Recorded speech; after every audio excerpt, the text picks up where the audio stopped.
મહેસાણા જિલ્લામાં ડબ્બા ટ્રેડિંગના કેસમાં મોટો ખુલાસો થયો છે। મુખ્ય સૂત્રધાર સેદાજી ઠાકોર ઝડપાતા મોટો પર્દાફાશ થયો। સમગ્ર કૌભાંડમાં કોઈની ઓળખ ન થાય એ માટે કોડવર્ડનો ઉપયોગ થતો હતો। સેદાજી ઠાકોર માટે 500 લોકોની ટીમ કામ કરતી હતી।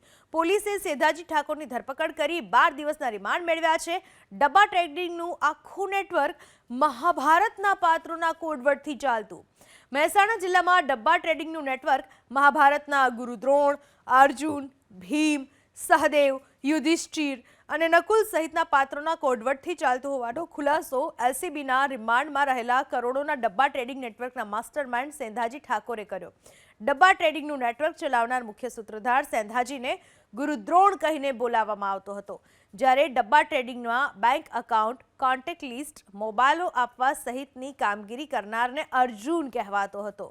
કોન્ટેક્ટ લિસ્ટના ગ્રાહકોને કોલ કરનાર કોલર ભીમ તરીકે ઓળખાતો હતો।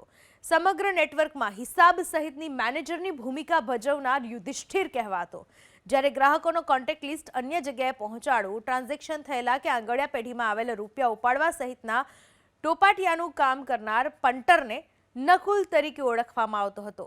પોલીસ કે અન્ય કોઈ લોકોને ગેરકાયદે ડબ્બા ટ્રેડિંગના નેટવર્કની ખબર કે સમજણ ન પડે એ માટે પોતાના ગુરુ પિન્ટુ ભાવસારે મહાભારતના પાત્રોના નામ આપ્યા હોવાનું પોલીસની તપાસમાં બહાર આવ્યું છે।